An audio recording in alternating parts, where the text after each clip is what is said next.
नमस्कार दोस्तों, आप सभी के स्टडी फॉर यूपीसीपीसी से में स्वागत है। आज तारीख है 17 मार्च 2026 और आज का न्यूज़पेपर आर्टिकल डिस्कशन का वीडियो होगा। कल एसआई पीटी का रिजल्ट आया है। जिनका भी हुआ है ढेर सारी शुभकामनाएं आपको। मेंस के और फिजिकल की तैयारी के लिए लग जाएं। जिनका नहीं हुआ है मैंने पहले भी सजेस्ट किया है, मैं थोड़ा सा करवा बोल देता हूँ, लेकिन आप समय मत बांटिए अपना। होता क्या है, अब आपने एसआई दिया, एसआई में आपका नहीं हुआ, फिर आप एईडीओ में लगेंगे। एईडीओ का पेपर भी कोई आसान नहीं होने वाला, कठिन पेपर ही होगा। इसमें हो जाता है तो अच्छी बात है, नहीं होता है तो फिर आप बीपीएससी पीटी की तरफ में जाएंगे। बीपीएससी पीटी में हो जाता है तो मेंस की तैयारी करेंगे, नहीं होगा तो फिर आप एसआई नोटिफिकेशन का वेट करेंगे। तो ये जो चक्र है ना, जिसमें आप मल्टीपल एग्ज़ाम को टारगेट करते हैं, आपका समय पूरा बट जाता है। इसलिए सही होगा कि आप किसी एक एग्ज़ाम को पूरा समय दीजिए। आप हमेशा किसी न किसी एग्ज़ाम के लिए पढ़ रहे होते हैं, एक बार सिलेबस के लिए पढ़िए कि मुझे सिलेबस कंप्लीट करना है, देन मैं किसी एग्ज़ाम को अप्रोच करूँगा। बहुत सारे नए स्टूडेंट्स में ये दिक्कत होती है, उनके लिए मैं बता रहा हूँ। तो इसका ध्यान विशेष रूप से दीजिएगा। ना तो 72 बीपीएससी ऐसा होने वाला है कि 2 महीना पढ़ के आप दें, ना तो एईडीओ ऐसा होने वाला है कि 1-2 महीना पढ़ करके आप उसे दें। जो भी एग्ज़ाम होंगे, आप भले एसआई का ही हो, एसआई छोड़िए, ग्रुप डी का ही हो, जो समय बीतेगा उनके कठिनाई के स्तर और कट ऑफ जो हैं वो बढ़ते ही जाएंगे, कम नहीं होंगे। ठीक है, तो किसी एक एग्ज़ाम को डेडिकेटेड टाइम दीजिए, जल्दी सिलेक्शन होने के चांसेस रहते हैं। देखिए आज का हेडलाइन क्या है। हेडलाइन के पृष्ठभूमि आपको मैंने बताया भी था 2 दिन पहले ही कि यूएस ने भारत, चीन, वियतनाम सहित कई देश जो विकासशील देश हैं उनके खिलाफ ट्रेड इन्वेस्टिगेशन शुरू किया है। आर्टिकल 350 के बारे में हमने देखा था। आर्टिकल 321 करके ऐसे ही एक आर्टिकल था जिसके बारे में हमने देखा था, यूएस का लॉ है ये। और हमने ये देखा था कि यूएस के सुप्रीम कोर्ट ने अमेरिका के जो रेसिप्रोकल टैरिफ सिस्टम है उसको खारिज कर दिया, और उसके खारिज होने के बाद से यूएस के राष्ट्रपति ने ये चीज़ कहा कि हम इन सभी देशों के खिलाफ फिर से जांच करेंगे और मई माह से फिर से हम टैरिफ लगा सकते हैं। तो उसी में भारत के ऑफिशियल्स ने ये कहा है कि भारत और यूएस का ट्रेड डील तभी साइन हुआ था जब उस चीज़ को लेकर के ये बात हो गई थी कितना टैरिफ लगाया जाएगा, कितना रेट होगा, कितना रेट नहीं होगा। तो अगर कुछ भी ऐसा मिस एडवेंचर किया जाता है अभी मई माह में, तो भारत सरकार इस ट्रेड डील से पाँव पीछे खींच सकती है, ट्रेड डील कैंसिल हो सकता है। ये एक छोटा सा न्यूज़ है। आज का जो पहला न्यूज़ होगा हमारा वो किस चीज़ से संबंधित होगा, तो वो होगा इंडक्शन। इंडक्शन आपने भी खरीदने का प्रयास किया होगा। इंडक्शन बिजली वाले चूल्हे की हम लोग बात कर रहे हैं। क्या होता है, किस सिद्धांत पर काम करता है, कौन से उसके पीछे लॉ हैं, और भारत को क्यों आवश्यकता है कि एलपीजी की जगह पर हम इंडक्शन को अपनाएं, इसे भी ज़रा हम लोग समझने का प्रयास करेंगे। शुरू करते हैं। देखिए आज का पहला टॉपिक क्या। एक चीज़ और है, एसआई के बच्चे कई सारे कल से जिनका नहीं हुआ है मैसेज कर रहे हैं अचीवर ग्रुप के लिए। जिन्हें भी जुड़ना हो आप जुड़ सकते हैं। प्राइस वही है, सेम ही है। पिछले भी सारे टेस्ट आप लगा सकते हैं। पॉलिटी के जितने भी टेस्ट हुए, अभी ज्योग्राफी चल रहा है, ज्योग्राफी के 2 ही टेस्ट अभी हुए हैं। बहुत ही सही स्तर का टेस्ट होता है। जब आप जुड़ेंगे तो आपको अंदाज़ा होगा। तो जुड़ सकते हैं जिनको भी जुड़ना हो 72 बीपीएससी के लिए। समय नहीं हुआ है अभी। अगर आपको 72 बीपीएससी वाकई देना है और आपका मैथमेटिक्स वगैरह सही नहीं है, रीजनिंग सही नहीं है, तो कृपया करके केवल और केवल बीपीएससी प्रीलियम पर समय दीजिएगा। आसान नहीं होने वाला, 71 से भी ज़्यादा टफ पेपर आएंगे। डरा नहीं रहा हूँ, वो वास्तविकता बता रहा हूँ जो आप फेस कर सकते हैं। इसीलिए आपको डेडिकेटेड समय, और अभी से आपको एग्ज़ाम मोड में ही पढ़ना पड़ेगा क्योंकि समय अब नहीं है। 17 मार्च है आज, 17 अप्रैल, 17 मई, 17 जून, 17 जुलाई, बस इतना ही समय है आपके पास जिसमें पढ़ना भी है, प्रैक्टिस भी करना है एंड रिवीजन भी करना है। बिना उसके तो नेगेटिव मार्किंग आप लपेट के लाएंगे। तो कृपया इसका ध्यान रखिएगा। अगर आप 72 बीपीएससी या बीपीएससी के रिगार्डिंग ही जीवन भर तैयारी किया है आपने, तो फिर एईडीओ के मोह माया में मत फंसिएगा। मैथ्स रीजनिंग अगर आपका सही नहीं है तो, क्योंकि वो एग्ज़ाम हल्का नहीं होने वाला है। ठीक है, शुरू करते हैं। मैंने बता दिया है आपको, समझदार को इशारा काफ़ी होता है। Why India must electrify it's kitchen, मतलब भारत के जो रसोई घर हैं उसको गैसों से मुक्त करना क्यों ज़रूरी है, इसको लेकर के द हिंदू में इतना डिटेल पूरा 1 पेज का आर्टिकल आया हुआ है। इसके पीछे इन्होंने जो कारण बताया उसमें सबसे पहला कारण जो बताया है कि हम गैसों पर जो हमारी निर्भरता है, भले ही वो एलपीजी हो या फिर पीएनजी हो, पाइप जो नेचुरल गैस आते हैं घरों तक, या कोई भी हो, कोई भी गैसों पर जो हमारी निर्भरता है, ये हमारी निर्भरता कम हो जाएगी। और सबसे बड़ी चीज़ होती है कि इंडक्शन जैसी जो चीज़ें होती हैं उनके इफ़िशियंसी, एनर्जी इफ़िशियंसी जो होती है वो बहुत ही ज़्यादा होता है गैस के कंपैरिजन में। देखिए यहाँ पर 3 तरीके हैं, ज़रा ध्यान से समझिएगा। गांव का याद कीजिए, चूल्हे पर खाना बनता था, सबके घर में बना हुआ, कोई बड़ी चीज़ नहीं होती है। इसमें बहुत सारे फ्लेम जो हैं, आग जो हैं बाहर निकलती रहती, इसके अगल बगल बैठेंगे तो बहुत तेज़ हीट लगता था। तो हीट क्या है? एनर्जी लॉस हो रहा है। क्या है वो? एनर्जी लॉस हो रहा है। लेकिन जब गैस आया तो गैस के फ्लेम जो होते हैं बर्तन के ठीक नीचे लगते हैं और एनर्जी लॉस चूल्हे की तुलना में काफ़ी कम हो जाता है, काफ़ी कम हो जाता है। लेकिन गैस के पास भी अगर खड़े होंगे तो थोड़ी बहुत ही, चूल्हे कंपैरिजन में कम, लेकिन थोड़ी बहुत ही आपको हीट का महसूस होता है। गैस के फ्लेम का हीट, बर्तन के हीट की मैं बात नहीं कर रहा हूँ, यानी कि एनर्जी लॉस यहाँ पर भी हो रहा है। लेकिन अगर आप इंडक्शन जो है इसको अगर आप चालू कर दें और इस पर बर्तन रख दें तो केवल और केवल बर्तन जो है उसे ही हीट को फेस करना पड़ता है। इसके अलावा इसका कोई फ्लेम नहीं होता है जिससे एनर्जी लॉस हो। यानी कि बर्तन जो है वो रेसिस्टेंस के भांति काम करता है, रेसिस्टेंस प्रतिरोध के भांति काम करता है एक इलेक्ट्रिक सर्किट में, और उस सर्किट में प्रतिरोध जो होता है उसका टेम्परेचर बढ़ जाता है।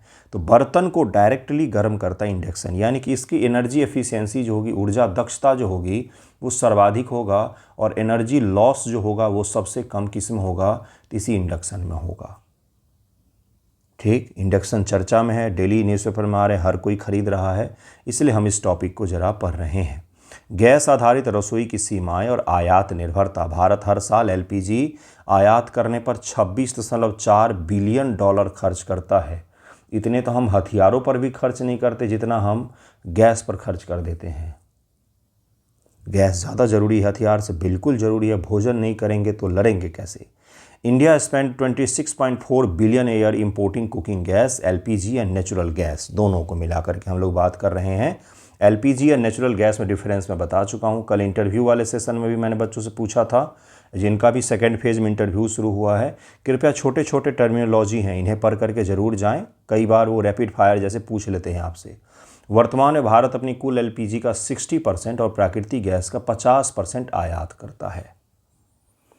पश्चिम एशिया जैसे क्षेत्रों में जियोपॉलिटिकल टेंशन के कारण से भारतीय रसोई में प्राइस शॉक देखा गया है। प्राइस शॉक का मतलब कीमतों में भारी उछाल। जैसे अगर आप ब्लैक से खरीदते हो, स्टूडेंट जनरली जो होते हैं वो भरवाते हैं गैस सिलेंडर, है ना, फिल करवाते हैं, तो 90 to 85 या 100 रुपये केजीज गैस मिल रहे थे। पटना में भी, इलाहाबाद में भी, दिल्ली में भी, सभी जगहों पर इसी के आसपास में रेट होते हैं। जनरली 80 से 100 के बीच में रेट रहते हैं, कहीं पर सस्ता, कहीं पर ज़्यादा, थोड़ा सा पैसा ले लेते हैं, लेकिन यही रहता है। लेकिन आफ्टर ये जो क्राइसिस है 300, उसमें भी कोई नहीं भर रहा था, 400, समटाइम 350, 450 इतना तक लेबर स्टूडेंट्स दे रहे थे मजबूरी में। आपके किचन का प्राइस जो हुआ वो 3 गुने से बढ़ गया। तो क्या इस प्रकार ये क्राइसिस 140 करोड़ भारतीयों को कितना ज़्यादा प्रभावित कर रहा होगा? चलिए 140 करोड़ छोड़ दीजिए, कुछ एक आध करोड़ जो हैं उनके पास में पाइप नेचुरल गैस का कनेक्शन है, तो वो जनरली इस प्राइस से प्रभावित नहीं हुए हैं। तो फिर भी बहुत बड़ी संख्या है, तो इसी की इसमें बात की गई है। देखिए जरा अब क्या क्या इसमें तर्क दिए जा रहे हैं, तर्कों को देखिए। आपसे पूछ सकता है कि इंडक्शन किस प्रकार से एक अच्छा एनर्जी के लिए विकल्प हो सकता है। बिजली बनाम एलपीजी, IEEE के हालिया अध्ययन के अनुसार ये संस्था है जो एनर्जी इफिशियंसी को लेकर के अध्ययन करती है। इलेक्ट्रिक कुकिंग और गैर सब्सिडी वाली एलपीजी की तुलना में 37% और पीएनजी की तुलना में 14% सस्ती है। इसने बताया कि इलेक्ट्रिक कुकिंग जो होता है, इंडक्शन या कोई भी इलेक्ट्रिक अगर आप कुकिंग का इस्तेमाल करते हैं तो वो जो होता है पीएनजी, पाइप नेचुरल गैस, जो आपके जैसे हमारे घर तक जो आता है वो पाइप नेचुरल गैस, इसलिए हमें कोई क्राइसिस का सामना नहीं करना पड़ा है।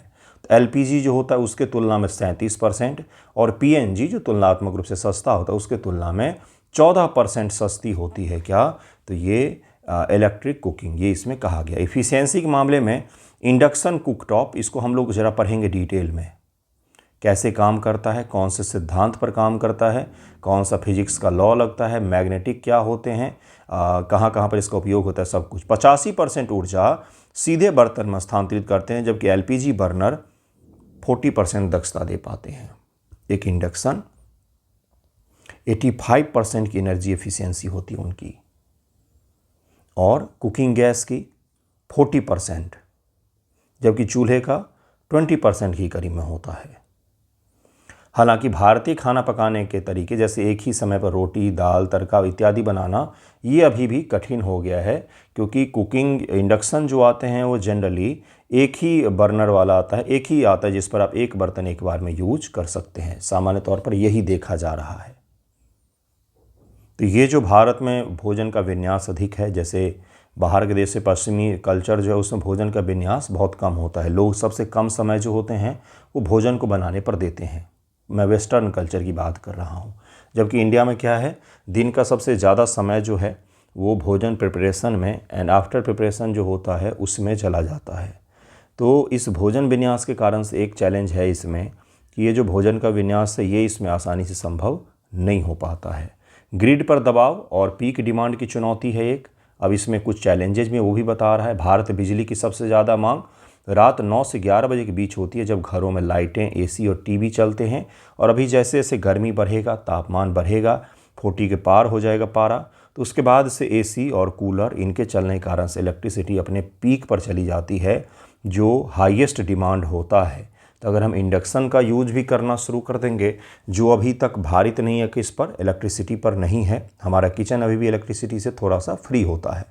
जनरली इलेक्ट्रिक केटल यूज कर लिया, फ्रिज यूज होता है, और कभी कभी एयर फ्रायर वगैरह यूज करते हैं, कुछ लोग ओवन यूज करते हैं। इसके अलावा खाना पकाने का भी मैक्सिमम हिस्सा जो है वो गैस पर है। अगर ये भी हम बिजली पर ले आएंगे तो हमें इलेक्ट्रिसिटी की बहुत ज़्यादा ज़रूरत पड़ सकती है, बहुत ज़्यादा आवश्यकता पड़ सकती है। अगर इस पीक डिमांड के समय लाखों घरों के इंडक्शन कुकटॉप चालू कर दिए जाएं तो ग्रिड पर अचानक भारी दबाव पड़ेगा, जिससे महंगी बिजली खरीदनी पड़ेगी या ब्लैकआउट का खतरा बढ़ जाएगा। अचानक से पूरा का पूरा ब्लैकआउट हो जाएगा। समाधान स्मार्ट तकनीक और ओपन एडीआर, इसका समाधान भी बताया गया है इसमें। इस चुनौती से निपटने के लिए open ADR, open automated demand response जैसी 2 वे स्मार्ट संचार तकनीक की आवश्यकता है। यह तकनीक ग्रिड की स्थिति, वर्तमान कंडीशन के आधार पर स्मार्ट उपकरण जैसे इंडक्शन कुकटॉप, ईवी चार्जर, बिजली खपत को स्वचालित रूप से कम या ज़्यादा कर सकती है। और इसके कारण से क्या होता है, ग्रिड जो है उसको नुकसान पहुंचना बंद हो जाता है। तो अगर हम एडीआर तकनीक को यूज करें, ऑटोमेटेड डिमांड रिस्पॉन्स, तो हम अपने ग्रिड को बचा सकते हैं। अन्यथा अगर 140 करोड़ लोग गैस की जगह पर इंडक्शन को अपनाएंगे तो हम इस बिजली की डिमांड को पूरा करने में अभी सक्षम नहीं हैं। ओके। दिल्ली में टाटा पावर द्वारा किए गए पायलट प्रोजेक्ट में इस तकनीक के उपयोग से व्यस्त समय में बिजली की मांग को 14% तक कम करने में सफलता मिली है। टाटा पावर ने, दिल्ली में सप्लाई कौन करता है, तो टाटा सप्लाई करती है। तो दिल्ली में टाटा पावर ने एक पायलट प्रोजेक्ट के रूप में एडीआर तकनीक का उपयोग किया, जिसके तहत में उसने क्या किया कि 14% बिजली पीक सेविंग किया है इसने। कब? तो जब सबसे ज़्यादा मांग होता है उस समय में, व्यस्त समय में, सबसे ज़्यादा व्यस्त समय में इसने 14% बिजली कम सप्लाई की और सही से सब कुछ चला भी, ग्रिड को भी कोई नुकसान नहीं पहुंचा है। समाधान क्या है इसमें? रूफ टॉप सोलर और peer to peer trading solution. Rooftop solar इसमें कहा गया है, छत पर लगे सोलर पैनल और बैटरी स्टोरेज के संयोजन से उपभोक्ता प्रोज्यूम उत्पाद और उत्पादक दोनों बन सकते हैं। मतलब उत्पादक और उपभोक्ता दोनों आप बन सकते हैं। मतलब अगर हम रूफ टॉप सोलर को बढ़ावा दें तो लोग अपने घर में ही बिजली का प्रोडक्शन कर सकते, उसे बैटरी में स्टोर कर सकते हैं और उस स्टोर को रात में वो उपयोग कर सकते हैं भोजन बनाने के लिए या अन्य कामों के लिए। अगर मान लीजिए भोजन नहीं भी बनता है तो घर के उपयोग के लिए अगर हम उसे यूज़ कर लें तो भोजन बनाने का काम हम डायरेक्ट सप्लाई से कर सकते हैं। दिन में पैदा हुई अतिरिक्त सौर ऊर्जा को बैटरी में स्टोर करके शाम को खाना पकाने के लिए इस्तेमाल किया जा सकता है। आपसे सवाल क्या पूछेगा? सवाल पूछेगा कि क्या इंडक्शन जो है वो कुकिंग गैस का एक अच्छा विकल्प हो सकता है, बेहतर विकल्प हो सकता है? इसमें कौन कौन सी चुनौतियां आती हैं और क्या इसके लिए आप सुझाव देना चाहेंगे? साइंस एंड टेक का सवाल है। बीपीएससी मेंस GS2 में साइंस एंड टेक में अप्लाइड प्रकार के साइंस पूछती है, एप्लीकेशन बेस्ड सवाल पूछती है, तो वहाँ पर क्यों नहीं पूछेगा आपसे ये? इसलिए आपको इसकी जानकारी होनी चाहिए। इसी में ज़रा हम लोग देखेंगे आगे की राह क्या है। अब इन्होंने एक बहुत ही बेहतर सुझाव दिया है कि सरकार जो है 40,000 करोड़ की सब्सिडी खर्च करती है गैस चूल्हे को लेकर के, गैस चूल्हा देती है, सिलेंडर देती है, इसको लेकर के। तो सरकार को इस सब्सिडी का कुछ हिस्सा, स्मॉल हिस्सा जो है वो इंडक्शन की सब्सिडी के लिए भी लोगों को देना चाहिए कि आप इसका उपयोग करें। और इसके उपयोग से क्या होगा, गैस पर जो सरकार की निर्भरता है, खरीदना भी पड़ता है, हमारे देश की निर्भरता है, वो कहीं ना कहीं कम हो सकता है। तो हमने क्या क्या देखा? हमने देखा कि क्या होता है, क्यों इसे अपना सकते हैं, अपनाने में चैलेंजेस क्या क्या हैं, सरकार को सुझाव कौन कौन से दिए जा सकते हैं। तो एक टाटा का हमने प्रोजेक्ट देखा जो दिल्ली में चला रही है, वो पायलट प्रोजेक्ट। उसके साथ साथ नीतिगत स्तर पर भी बदलाव किया जा सकता है। लोगों को इंडक्शन को यूज़ करने के लिए, प्रमोट करने के लिए सरकार इस पर सब्सिडी दे सकती है, जिस प्रकार से गैस चूल्हे पर और सिलेंडर पर दिया जाता है। क्लियर हो गया होगा कि क्या क्या चीज़ें हैं। अब ज़रा इसको समझेंगे, ये जो चमत्कारी मशीन है ये क्या होता है। और कभी भी अरे गहरे कंपनी का ना लें ये सब चीज़ें, ये ख़तरनाक साबित हो सकता है, बहुत तेज़ झटका लग सकता है आपको। इसलिए जब भी ये ख़रीदें, थोड़ा सा 2 पैसा ज़्यादा लगेगा, लेकिन सही कंपनी का ख़रीदें, क्योंकि नुकसान हो सकता है। इंडक्शन कुकटॉप क्या होता है? इंडक्शन कुकटॉप खाना बनाने का एक आधुनिक बिजली उपकरण है जो पारंपरिक गैस की जगह या हीटर की तरह सीधे आग या गर्मी पैदा नहीं करता है, बल्कि बर्तन को गर्म करता है। जैसे एक हमने क्या किया, हमने एक इलेक्ट्रिक सर्किट बनाई, ठीक है। ये क्या है? ये आर है, रेसिस्टेंस। अगर इसमें बिजली का फ्लो करेंगे तो क्या होगा, ये जो आर है यह क्या होगा, इसकी हीट बढ़ जाती है। रेसिस्टेंस जो होते हैं उनकी हीट बढ़ जाती है, यही तो होता है। इस रेसिस्टेंस बढ़ने के कारण से क्या होगा, ये गर्म हो जाए, गर्म हो जाता है, गर्म हो जाता है। तो बस यही सिद्धांत है इसमें। जैसे हीटर में तो आपने देखा होगा कॉइल गर्म होता है, कॉइल के गर्म होने के बाद उससे हीट निकलती है, उस हीट पर आप बर्तन को रखते हैं। जबकि इसमें क्या होता है, कोई हीट वीट नहीं दिखती है आपको। इंडक्शन ऑन करें और उस पर अपना बर्तन रख दें। लेकिन इसकी एक जो सबसे बड़ी चैलेंज है वो क्या है कि आपका बर्तन कस्टमाइज होता है, इसमें सभी बर्तनों को उपयोग नहीं कर सकते हैं। ये इसके साथ प्रॉब्लम है। इसके बजाय यह बर्तन को ही हीटर में बदल देता है। इसमें खाना पकाने के लिए भौतिक विज्ञान के विद्युत चुंबकीय प्रेरण, इलेक्ट्रोमैग्नेटिक इंडक्शन के सिद्धांत का उपयोग किया था, इसीलिए इसका नाम क्या है, इंडक्शन। और इंडक्शन क्या होता है, मैग्नेट। और आपने देखा होगा कि एक अगर कंडक्टर है और उससे हम मैग्नेट को गुजार रहे हैं तो इसमें बिजली प्रवाहित होने लग जाती है। ऐसा कुछ कुछ पढ़ा होगा बचपन में आपने, उसी पर काम करता है। तो ज़रा देखते हैं उस सिद्धांत को भी हम लोग डिटेल में। इसके कार्यप्रणाली को मुख्य रूप से 4 सरल चरणों में समझा जा सकता है। तांबे की कुंडली, कॉपर कॉइल, कुकटॉप के सिरेमिक या ग्लास प्लेट के ठीक नीचे तांबे की तार की कुंडली होती है। जैसे इस सिरेमिक का जो आपको दिख रहा है ना, इसके ठीक नीचे कॉपर कॉइल जो होते हैं वो लगे हुए होते हैं, ठीक है। सेकेंड क्या है, चुंबकीय क्षेत्र का निर्माण। जब कुकटॉप को चालू किया जाता है तो इस कुंडली से प्रत्यावर्ती धारा AC प्रवाहित होती है और यह धारा ग्लास प्लेट के ठीक ऊपर एक अदृश्य और तेजी से बदलता हुआ चुंबकीय क्षेत्र उत्पन्न कर देता है।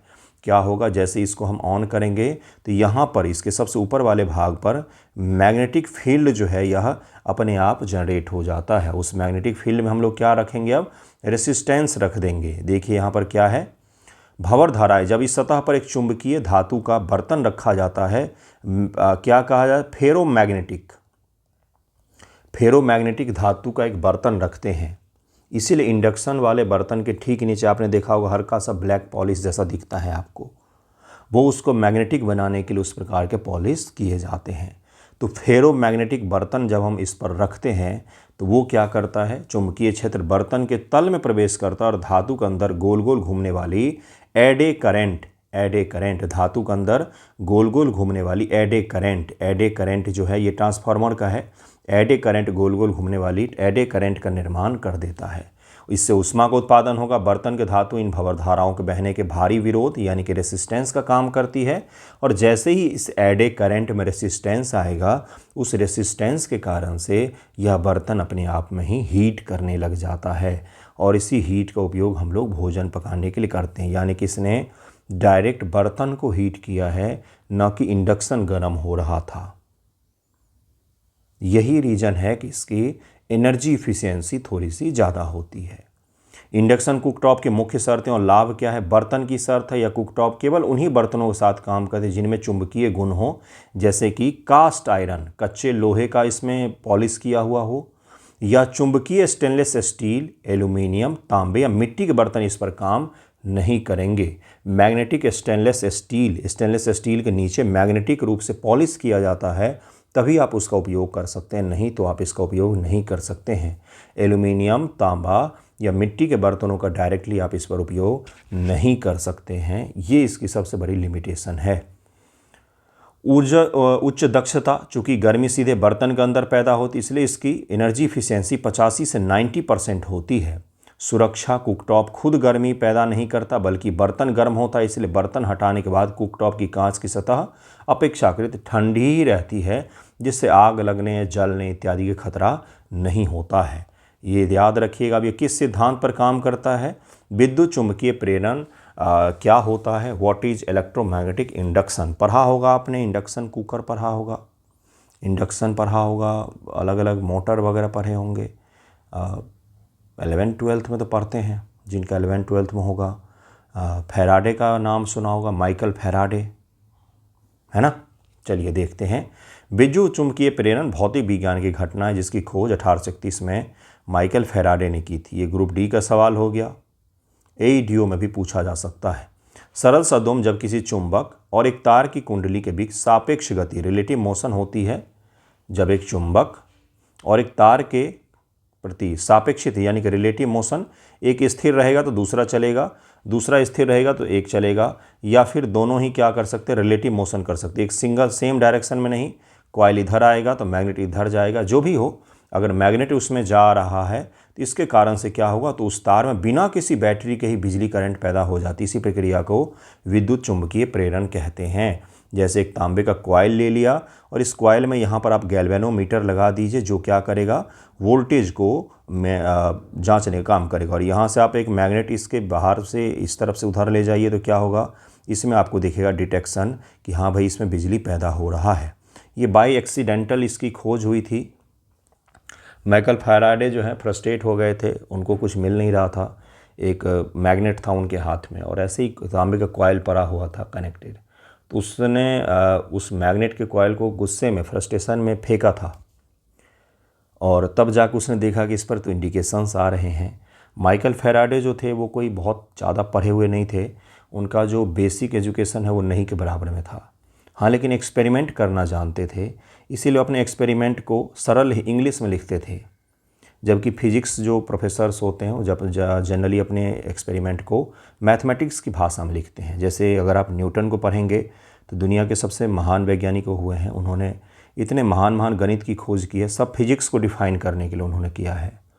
तो फिजिक्स की भाषा ही मैथमेटिक्स होती है, लेकिन माइकल फैराडे ने बाई एक्सीडेंटल फ्रस्ट्रेशन में इसकी खोज की थी, जो आज आपके घर में इक्विपमेंट बन करके बैठा हुआ है। यह सिद्धांत कैसे काम करता है? बदलता हुआ चुंबकीय क्षेत्र होता है। जब हम एक चुंबक के तांबे को तार की कुंडली के अंदर या बाहर ले जाते हैं तो तार के आसपास का चुंबकीय क्षेत्र लगातार बदलता है और इसी के कारण से यह काम करता है। अब इसमें थोड़ा सा हम लोग ज़्यादा डिटेल में नहीं जाएंगे क्योंकि इतना डिटेल भी आपसे नहीं पूछा जाता है। एक और इसमें है इंड्यूस्ड EMF, जिसको कहा जाता है प्रेरित विद्युत वाहक बल। फैराडे के नियम के अनुसार इस बदलते हुए चुंबकीय फ्लक्स के कारण तार में एक वोल्टेज या दबाव पैदा होता है, जिसे क्या कहा, जिसे EMF कहा जाता है, EMF कहा जाता है। इंड्यूस्ड करंट, यदि तार का सर्किट परिपथ बंद हो तो इसे वोल्टेज के कारण तार में मौजूद इलेक्ट्रॉन बहने लगती है और बिजली पैदा होती है। फ्लो ऑफ इलेक्ट्रॉन के कारण ही तो बिजली पैदा होती है। फ्लो ऑफ इलेक्ट्रॉन अगर राइट डायरेक्शन में है तो इलेक्ट्रिक करंट का डायरेक्शन इसके अपोजिट होता है, ये भी पढ़ा होगा आपने। तो इलेक्ट्रॉन को ही तो फ्लो करवाना था, तो इलेक्ट्रॉन फ्लो हो जाता है इसमें, इस इंडक्शन के कारण से, और बिजली पैदा हो जाती है। यही इसका सिद्धांत है। हमने इसको शॉर्टकट में समझा है। इसके उपयोग से आपसे प्रीलिम में सवाल पूछा जाएगा कि निम्न में से किन किन जगहों पर इंडक्शन के सिद्धांत का उपयोग किया जाता है। इलेक्ट्रिक जनरेटर, ट्रांसफार्मर 2 प्रकार के होते हैं, step up, step down. Transformer में उपयोग होता है electric motor and induction cooktop. इसीलिए मैंने आपको बोला कि इलेक्ट्रिक मोटर अगर आपने पढ़ा होगा तो उसमें इंडक्शन का सिद्धांत पढ़ते हैं। तो ये टॉपिक ज़रूर ही याद रखिएगा, इसके एप्लीकेशन याद रखिएगा, इंडक्शन कुकटॉप के बारे में याद रखिएगा जिसमें इसका उपयोग किया जाता है, कैसे काम करता है उसे भी याद रखना है। Next topic very very very important, किसके रिगार्डिंग, तो आपके 71 बीपीएससी मेंस एग्जामिनेशन भाइयों बहनों, जो करंट अफेयर के टॉपिक आप पूछते हैं, और 72 BPSC mains examination very very important, मतलब इतना इंपॉर्टेंट कि इस साल नहीं पूछेगा तो नेक्स्ट ईयर नहीं पूछा तो उसके नेक्स्ट ईयर पूछेगा, लेकिन पूछेगा ज़रूर ही। यूपीएससी में भी जो इंटरनल सिक्योरिटी का पेपर होता है या रक्षा सुरक्षा से जुड़े हुए जो सवाल आते हैं वहाँ पर भी इसे पूछा जा सकता है। प्रीलिम में भी इसके प्रावधान पूछे जा सकते हैं। भारत के रक्षा मंत्री ने रक्षा बलों का विजन 2047 भविष्य के लिए तैयार भारतीय सेना, ये इसका थीम है, रोड मैप का अनावरण किया है। हेडक्वार्टर्स इंटीग्रेटेड डिफेंस स्टाफ द्वारा तैयार यह विजन दस्तावेज भारत की स्वतंत्रता के शताब्दी वर्ष तक भारतीय सेना को एकीकृत, इंटीग्रेटेड, गतिशील, मोबिलाइज एंड बहुक्षेत्रीय, मल्टी, जो अलग अलग रीजन हैं, बल में बदलने की एक व्यापक रणनीति की रूपरेखा प्रस्तुत करता है। ये ऐसे ही है जैसे पंचवर्षीय योजना देश की इकोनॉमी के लिए लाया जाता है, वैसे ही ये देश की सेनाओं के लिए 2047 तक कैसे काम करना है उसको लेकर के पूरा वेरीफाइड सरकारी डॉक्यूमेंट है, विजन प्लान है। ठीक है बंधुओं, इसका उपयोग कहाँ कहाँ पर करेंगे आप।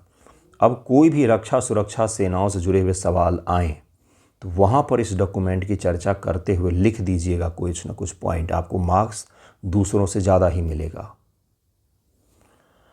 चलिए देखते हैं, यह दस्तावेज समग्र रणनीति के रूप में कार्य करेगा।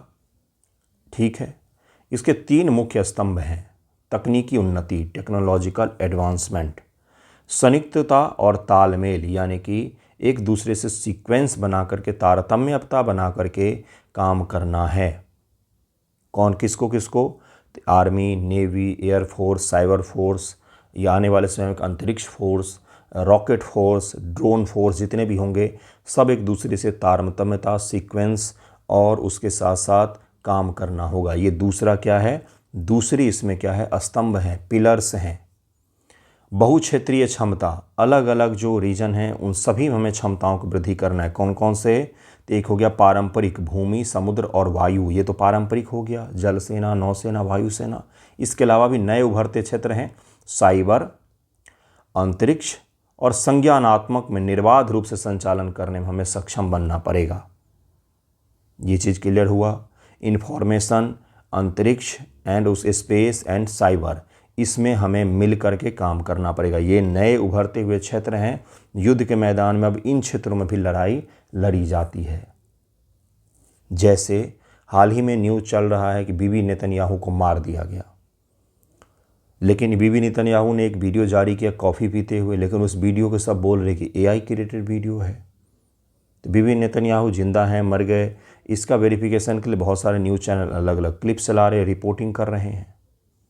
तो ये क्या होगा, इन्फॉर्मेशन वॉर, कि अगर वो मर गए हैं तो भी हम आपको न्यूज़ नहीं देंगे, अगर वो जिंदा हैं तो भी हम आपको न्यूज़ नहीं देंगे।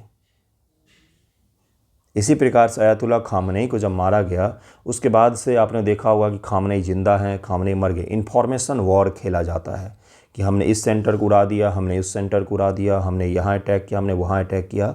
ये भी एक युद्ध की रणनीति में शामिल हो गया है।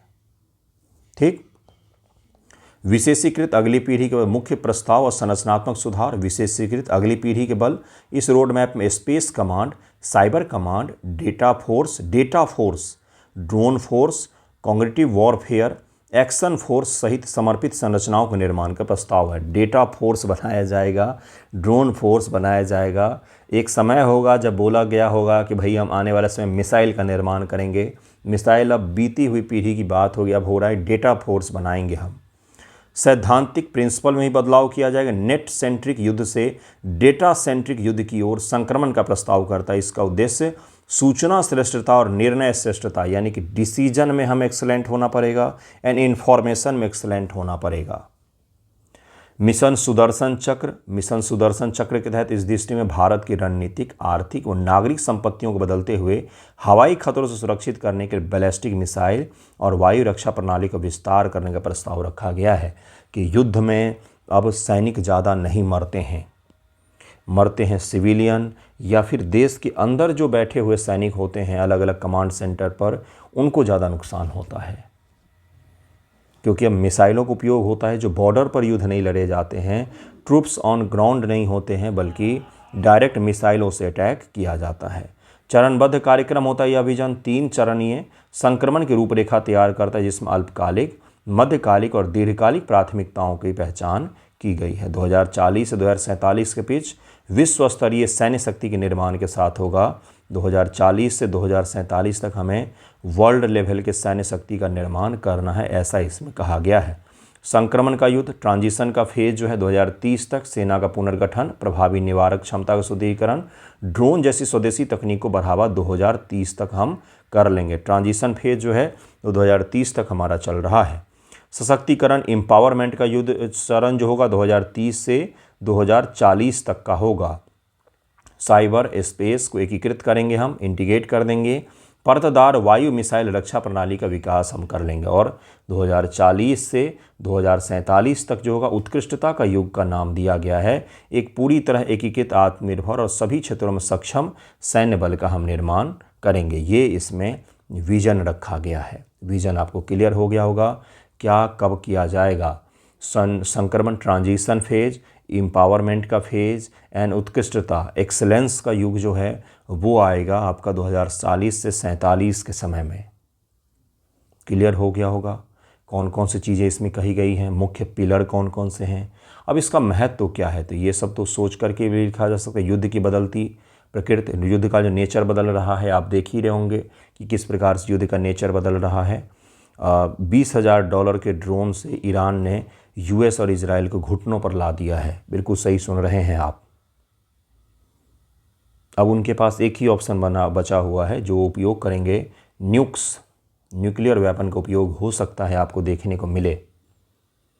या तो ट्रूप्स ऑन ग्राउंड, खर्ग जो आइलैंड है उस पर कब्जा अमेरिका कर सकता है, अपनी जीत घोषित करेगा और निकल के यहाँ से चला जाएगा, क्योंकि उसको निकलने का रास्ता ही नहीं मिल रहा है। ठीक है। भू राजनीतिक वास्तविकता, हिंद प्रशांत क्षेत्र में भारत के बढ़ते सामरिक हित, निरंतर सीमा तनाव के कारण हमें सेनाओं को मजबूत करना पड़ेगा। अंतरिक्ष सुरक्षा संबंध, आर्थिक सुरक्षा संबंध में सैन्य रोड मैप को 2047 तक विकसित भारत के लक्ष्य के साथ जोड़कर हमें स्वीकार करना और आगे बढ़ना पड़ेगा। भारत के रक्षा क्षेत्र में चुनौतियां हैं, आयात पर बहुत ज़्यादा निर्भरता है हमारी, बजट संबंधी दबाव हमेशा ही रहता है, सकल घरेलू उत्पाद का 2.2% के एक बड़ा हिस्सा हम लोग आधुनिकीकरण और पूंजी अधिग्रहण के बजाय वेतन और पेंशन पर ही हम खर्च कर देते हैं। रक्षा में मैक्सिमम पैसा हम वेतन और पेंशन में बहुत ज़्यादा खर्च करते, इसको अलग क्यों नहीं किया जाता है। विलंबित संरचनात्मक सुधार है, इंटीग्रेटेड थिएटर कमांड जो बिपिन रावत जी ने कॉन्सेप्ट लाया था वो अभी तक हम सही से नहीं बना पाए हैं। खरीद का कम होना और तकनीकी अंतराल बहुत ज़्यादा है। नौकरशाही और लाल फीताशाही ने तबाह व बर्बाद कर रखा है हमारी सेनाओं को। आज के डेट में भारतीय वायुसेना के पास उन्नत प्रकार के फाइटर जेट्स नहीं हैं। ठीक है।